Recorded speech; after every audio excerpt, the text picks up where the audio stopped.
Story time.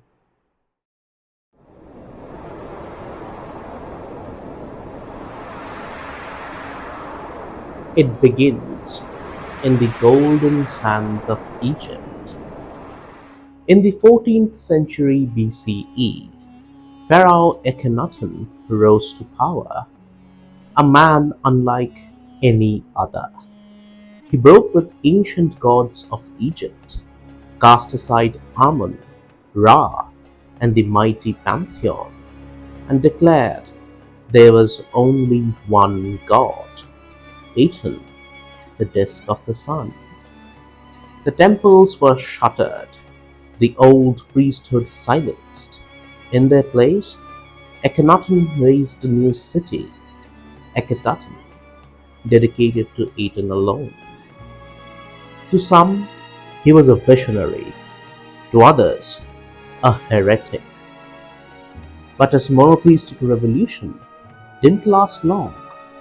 After his death, the old gods returned, and his name was nearly erased from history. Yet something lingered, a seed of monotheism planted deep in the land of Egypt. Meanwhile, among Egypt's laborers, in the northeastern delta, Semitic-speaking people had long lived and toiled, some as merchants, others as slaves. The Bible calls them Hebrews. Later, they would be known as Israelites. In Exodus 1:11, we are told they built the store cities of Pithom and Ramesses under cruel taskmasters.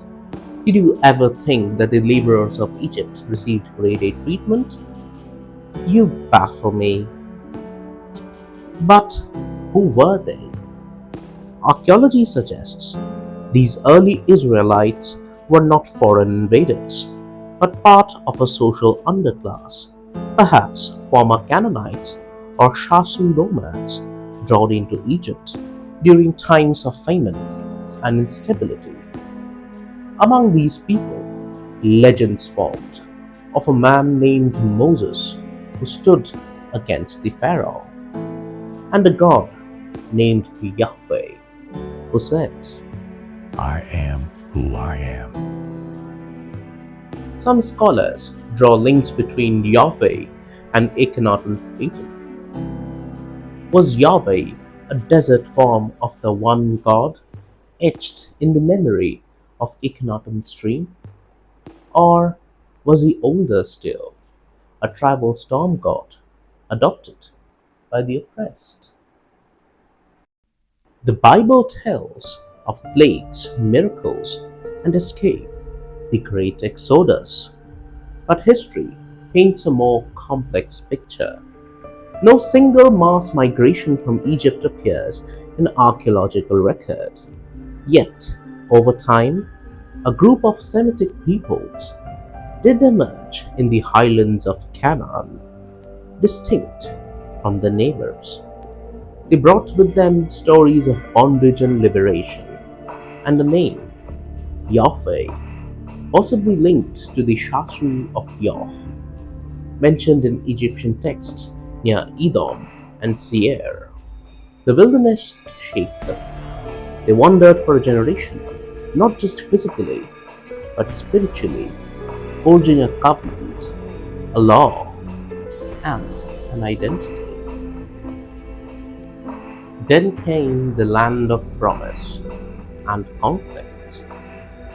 Led by Joshua, the Israelites began their campaign into Canaan. Jericho fell, its walls crumbling. Cities were destroyed and others absorbed. But again, archaeology offers nuance. Most of Canaan wasn't conquered in a single sweep. Rather, Israelites slowly settled the highlands over time, often coexisting or absorbing local culture. Canaan was not empty either. It was filled with powerful city-states and ancient gods, Baal, Asherah, Molech. The Israelites brought Yahweh, and prophets began to rise, warning the people not to follow the gods of the land. This wasn't just a war waged, it was a struggle of identities, elimination, conversion, re-establishment. After the conquest came chaos. The book of Judges tells of a time when everyone did what was right in his own eyes. 12 tribes loosely united, governed by tribal leaders, judges like Deborah, Gideon, and Samson. The people often faltered, turning into Canaanite idols, marrying into their cultures, forgetting Yahweh. But the prophetic tradition fought back, called Israel to remember the covenant, the wilderness, and the God who brought them out of Egypt.